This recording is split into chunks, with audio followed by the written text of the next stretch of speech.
Talagang lumapit pa. Gusto niyang napitan mga kabaitan itong mga vloggers. So basically, sinasabi nila may coordination sila sa former SP at pinapasok sila. But of course, we're saying kahit pinapasok kayo, hindi para makipaghabulan sa loob ng Senate. Arrest for Senator Bato. That they were allowed daw to come into the Senate and allowed to arrest him here By whom, sir? by Senator Soto. Akala ko siguro na sigurado na silang matitimbog ho itong si Senador Bato de la Rosa. Dadagan ang Nito News Update. Okay, babalik ko tayo mga kabalitaan. So napakagulo ho yung mga pangyayari ho ngayon. Napakabigat dyan sa Senado mga kabalitaan.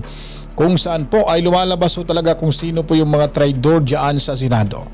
Dahil itong mapapanood nyo po ay ibinahagi ho dito ni Senator Alan Peter Cayetano kung sino nga po pala ang nagbigay ho ng sabihin na lang ho natin pinahintulutan ho na makatambay dyan sa loob mismo ng Senado ho itong mga NBI. Alam na siguro ni Soto na magkakaroon ho ito ng butuhan para siya po ay papalitan. At ang ginawa niya po rito para hindi siya mapatalsik ay baka kinontrata niya na ho dito ng NBI dahil napag-alaman niya siguro dito mga kabaitaan na dadating ho itong si Senador Bato de la Rosa at para hindi ito makaboto at siya po ay mananatili ho sa pwesto bilang Senate President mga kabalitaan. So sunog na sunog ho yung kanilang mga plano. At ito naman hong si Matibag mga kabalitaan, pinaliguan ho ng mura ng mga taga-suporta ho ni Senator Bato de la Rosa. Diyan mismo sa harap sa labas ng Senate building kung saan po ay napapayaho itong animal at hudas na itong si Matibag mga kabalitaan. Talagang tinibag ho siya dito. Iyang-iya ho siya sa kanyang sarili mga kabalitaan at gusto pa niya sanang patulan itong mga vloggers, mga taga-suporta ni Senator Bato de la Rosa mga kabalitaan. Bago natin ipapakita ho dito yung programa ho ng SMNI, ipapasilip ko ho muna dito sa inyo mga kabalitaan itong mga pangyayari. Ito po, mula po ito kay Alvin po mga kabalitaan, Alvin and Tourism. Ipapakita ho natin yung kaganapan ho dito. Nakatayo ho sa labas itong si Matibag at panoorin nyo kung paano ito binastos at winalanghiya ho ng mga taga-suporta ni Senador Bato de la Rosa.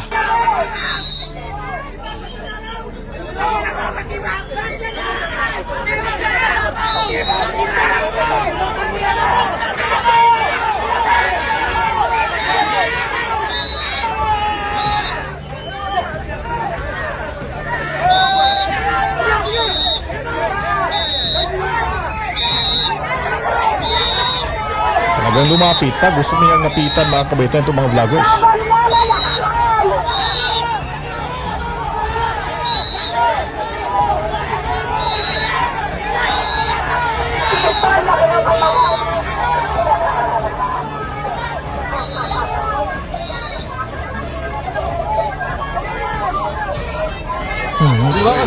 Binato pa mga kabalitaan, ano?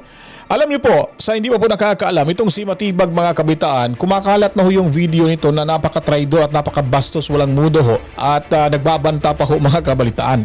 At maliban po doon, yung kumakain sila sa isang mamahaling restaurant, napakalaki yung bunganga at tiyan ho nito, tawang-tawa ho siya.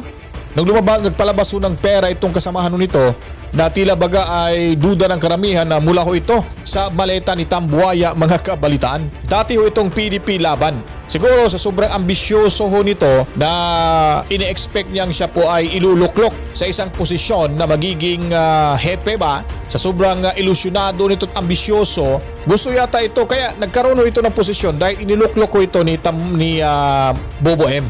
At marahil ito po yung nagiging dahilan kaya ho ito ay dumikito sa PDP laban dati. Iniisip niya siguro, too much expectation, ika nga, na baka siya iluluklok bilang NBI director. Kaso, hindi ho ito mga kabaitan nangyari.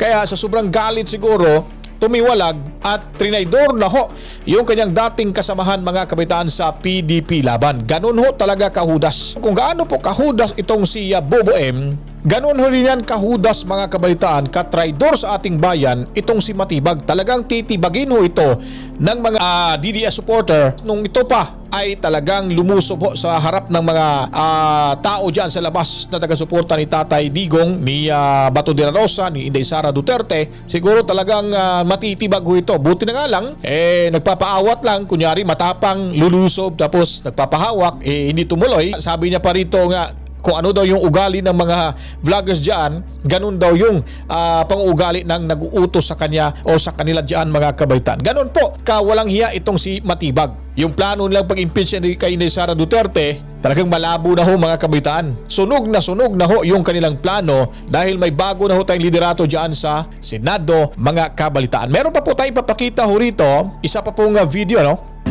Ito yung butuhan na kung saan po ay laglag balikat na ho dito si Panfilo Lacson.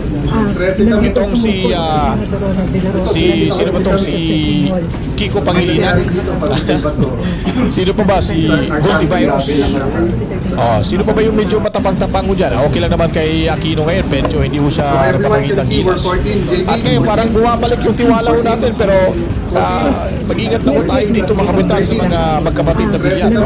Kasi sa bagay ngayon parang ipinakita ho talaga nila dito mga kapitan na sila ay loyal ho ng mga from the majority block mga kabaitaan. Siguro nung time na gusto silang gipitin, kaya napilitan lang sumama ho sa minority, sila po nakikita ho natin maliban kay Hontivirus diyan ho natin na pagtanto na ang pinakahudas, kung hudas si Hontivirus, mas hudas ho ito ng harap-harapan ho si Panfila at itong si Soto mga kabitaan sa harap ho ng mga kasama nitong senador at traidor ho sa ating inang bayan mga kabalitaan. So mangiyak-ngiyak ho dito ang mga uguhing vlogger ni Bobo M, yung mga walang utak, mga bobo, mga mukhang pera, dahil sila po ay buhay na buhay ngayon dahil po sa mga maletang itinatagot, ninanakaw ho na isa rin sila ang nakikinabang ho dito mga kabalitaan. Dito na ho tayo sa ating paksa ho kung saan ay itong si huling-huli ho yung diskarte ni Panfilo Lacson at ni Soto. At inamin dito ni Matibag na sila po ay pinasok sa opisina nito ni Soto at pinapakain pa daw. So ibig sabihin nun, gusto at nais nila itong mapigilang pumasok, makadaluho sa session itong si Bato para hindi makaboto. At siya po ay para manatili ho sa pwesto bilang Senate President dahil alam naman ho natin kung anong stand niya ho sa impeachment, kahit alam niya naman ho nagawa-gawa ho itong impeachment laban kay Sara Duterte. Dahil sa ambisyon na at merong iniiwasan na rin siguro dahil allegedly nakatanggap daw ito ng maleta sa kanyang opisina, inihatid ho ng ilang mga miyembro ho ng 18 Marines mga kabalitaan. Ito po, panoorin natin yung programa ng SMNI. Senate President Alan Peter Cayetano.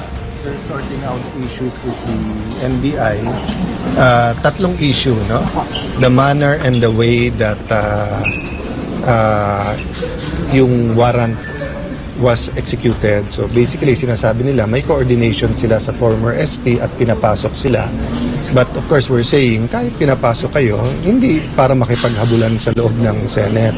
The second issue nga is yung contempt, that the Senate has to stand up for itself. And dapat ma-hold in contempt. Ang pinag-uusapan lang, saan i-hold, considering na siyam sila at medyo fully booked din tayo. And then number 3, apparently iba yung report sa kanila, kasi ang report sa kanila, yung Osaa daw ang brusko, rather than yung taga-Osaan na bugbog.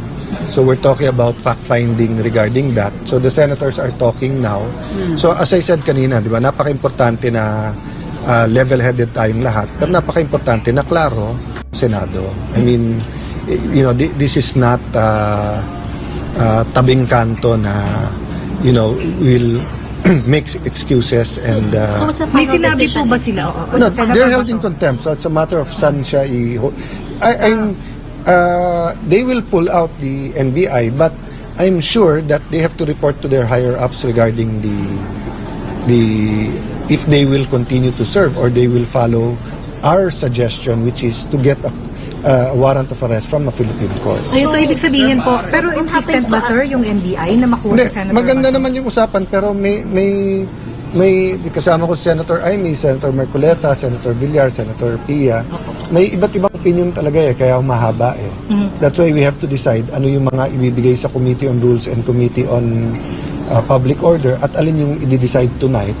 Kasi nga, as you know, bumoto na yung House kanina. What's the NBI stand on the arrest for Senator Bato?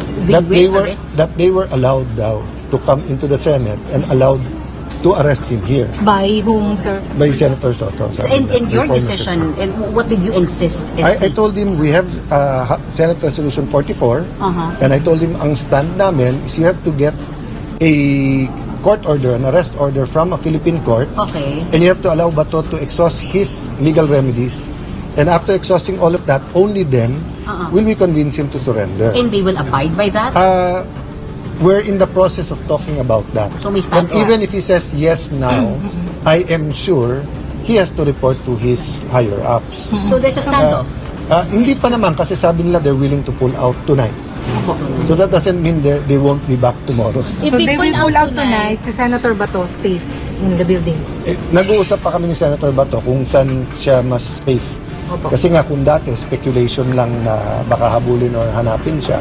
Ngayon, it's very clear. If they pull out tonight, lilift niyo yung lockdown? Or No, naka-lockdown? yung lockdown was only to prevent, actually, it's really just asking people not to leave para ma-identify natin. May picture nga pinakita sa akin Senator Villanueva na nagtanggal ng polo yung isang NBA agent para nga hindi siya makilala. But if we Pero are still on a identified na po lockdown. ba? Identified na yung... Nag-uusap na, so I have to thank the Chief PNP kasi pinadala niya kaagad si General Aberin, the head of NCRPO, to help us. So I put everyone in one room. So nandyan ngayon yung USAA, nandyan si General Aberin, nandyan po si Director So yung ilan, sir? Siyam daw. Siyam. So yung siyam na yun ay nasa holding room na po.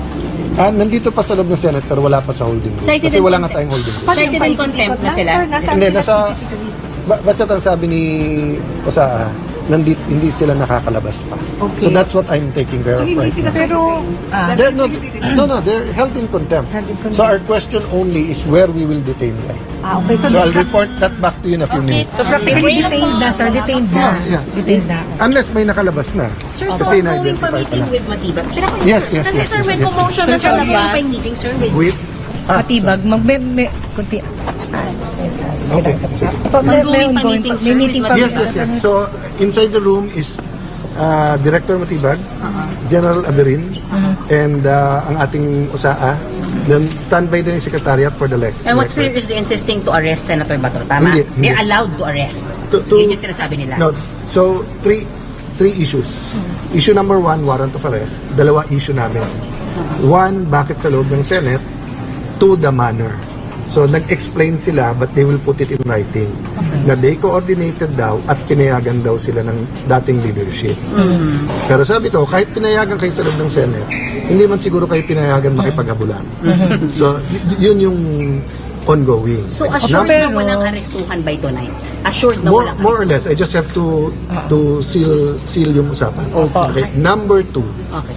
is that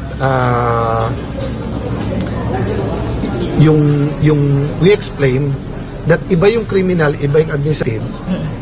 They can defend themselves na ini-issue na lang nila yung warrant. But from our point of view, pinipigilan nila siya mag-attend. And that's contempt.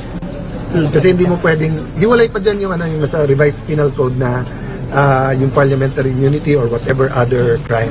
Ang point namin, we're holding you contempt kasi pwede naman kayo umakyat Pwede naman kayo magsabi sa SecGen, sa USAA na may inaaresto kayo. Hindi, nakipaghabulan kayo Diba? Ang sinasabi nila, hindi naman sa session hall. Sabi namin, anywhere inside the Senate, it's the same. Pangatlong issue nga, that whoever ng bugbog, there's no place for that. They have to be punished. Doon naman agree kami pareho. Fact-finding na. Sir, hiningan niyo ba ng paliwanag o hihingan niyo ng paliwanag si former Senate President Soto for allowing them to stay here? It's fact-finding pa lang naman. And it's all in the open. I mean, yun din naman ang sinabi nung dating USAA. Opo. Binasa ko naman kanina. So, kaya nga ang sinabi ko yung director, I don't want to be in between the he said, she said, he said, he said, he said, he said. So that's why isusulat na lang niya. That's why I'm also giving instructions sa sumulat. Pero hihingan pa rin ng paliwanag si Senator Soto? It's up to him. Diba? Kasi we're still fact-finding. But I am sure hindi niya pinayagan habulan. Kung pinayagan niya na pumasok at dito mag-arrest, that's a separate issue. Any of the senators can confront him with that issue. Sir, pag hindi Kasi that never happened before.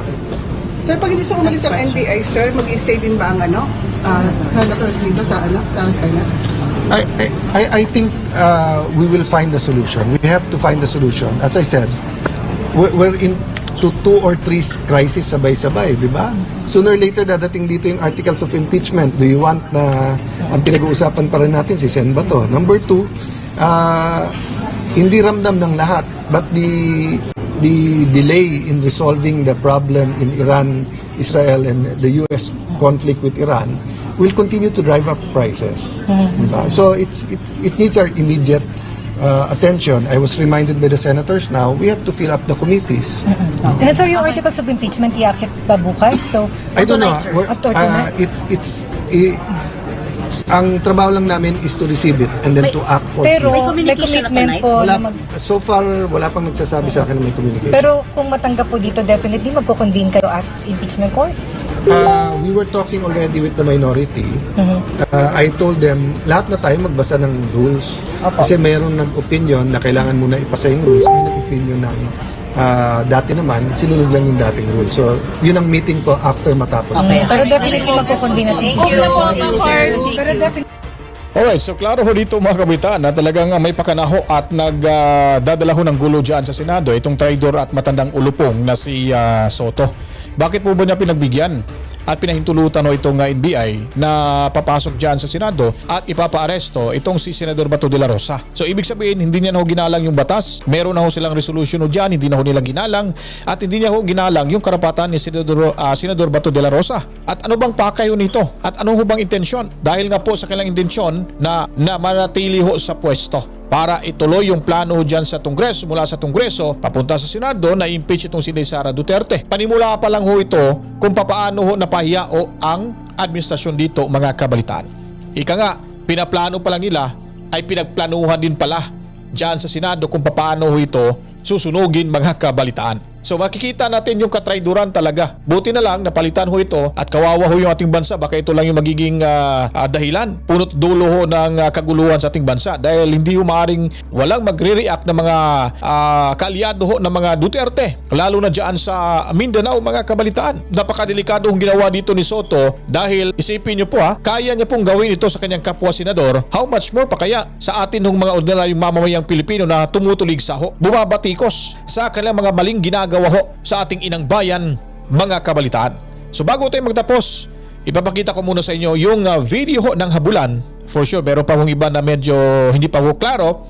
At dito po, nakikita naman ho natin sa gilid ho ng screen natin na maliit ho yung monitor nila sa paghahabulan ho dito kay Senator Bato de la Rosa at sa kampo naman ho ng NBI. So ipapakita ho natin sa inyo yung buo ho at yung malaking kuhaw ng video para at least masilip nyo po at masasabi nyo ang inyong gusto yung sabihin pagkatapos niyo mapanood ito at i-comment nyo po itong ginawa ho ba ng NBI at nito kay Soto, ito ba'y pagtataksil sa ating bayan, sa ating konstitusyon, sa karapatang pantao ni Senador Bato de la Rosa? Panoorin nyo po ang video ito mga kabalitaan. Yun, takbo na takbo si Senator. Sa ano pa pala to? Ito yung camera, ay yung video ito mula pa ho ito sa may entrada ho ng building.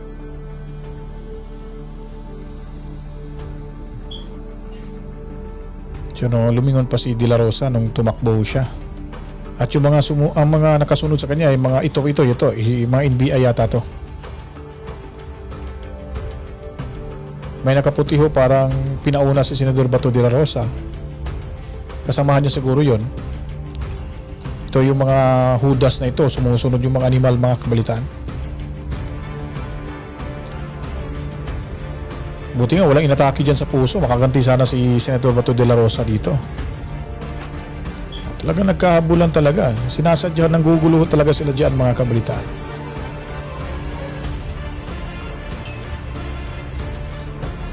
Yo, ika yung isa. Grabe yung ginawa nila. Hindi ho makatao to mga kabalitaan. Hindi makatarungan ho ito.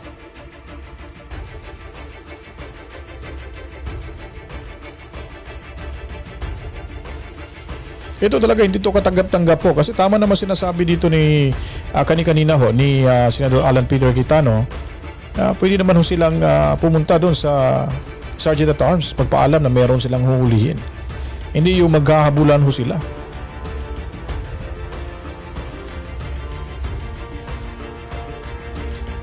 Yun. Wala kasamaan niyo ba yung nakapolo yun, kung nakaputi, may ID? Kasi parang nung tumakbo sa doon sa loob ng hagdanan sa exit area, parang tinapik niya si Senador Bato de la Rosa at pinauna niyang tumakbo. Ito, nagkakagulo na dito. Grabe talaga walang mga hiya itong mga animal na ito.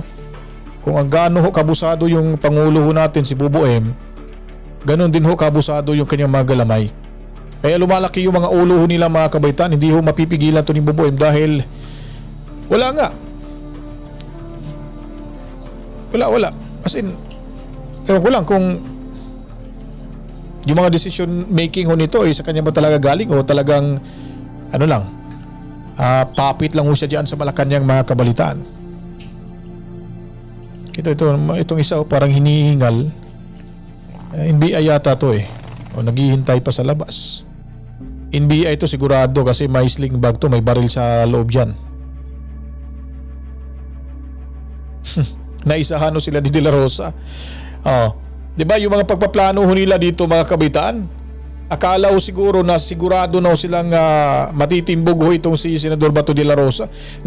Napakabupol ho talaga ng mga NBI na yan. Ang liit lang ho ng area, hindi pa ho nila nakuha-kuha si De La Rosa. Samantalang itong si Soto naman ay talagang nagbibigay ho ng sinyales na sige, kayo nang bahala. Iniisip siguro nila na si De La Rosa ay hindi ho papalag. At sila ay naisahan ho dito mga kabaitan ni Senador Bato de la Rosa.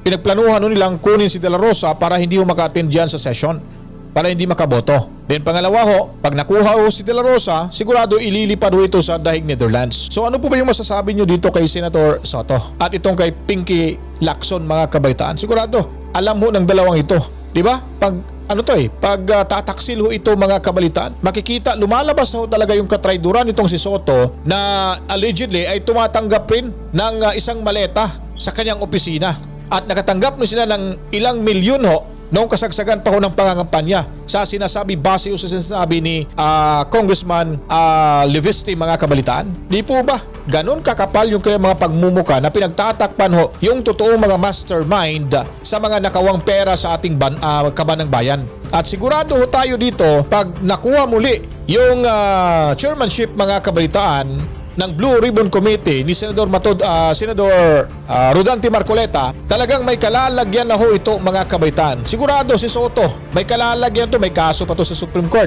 Sinampahan to ng kaso. Itong si Pinky Lacson, kaya pilit niya pong inililihis yung usapin dahil siya po allegedly ay parang may natatanggap din ho mga kabalitan. Kaya sila po ngayon ay hindi na sigurado to makakatulog dahil sila ay nabulilyaso na ho. Lumabas na ho yung katotohanan. At ito po ay panimula ng lahat para tukuyin, tumbukin ang mga animal na mga buhay at mastermind, lalo na dyan sa ehekutibo mga kabaitaan na tinuturo ni Saldico na si Bubuem buwan-buwan ay makakatanggap ng 2 billion pesos. Kickbacks mula sa mga proyektong ewan ko saan galing, baka dyan pa rin ho sa flood control projects kuno nila mga kabaitaan na nagmamayabang pa nga meron na daw 5,000 mahigit na mga flood control projects ang natapos na. Kaya-yaho itong administrasyong ito. The worst administration ever mga kabaitaan sa bansang sinilangan ho natin. Kaya sila po ngayon ay may kalalagyan na ho. Bilang na ho ang araw ng mga animal na ito mga kabalitaan. Huwag kalimutan po, paliguan ng maraming likes, share nyo po, and then subscribe ho kayo dito sa Munting Bahay. Then pinutin lang po ang notification bell. Sa Facebook po, follow, like, and share. Huwag kalimutan, danagan balita, mo balita, o komentaryo, Mulatico. To God be the glory. Wawa. Chip, chip. Peace out.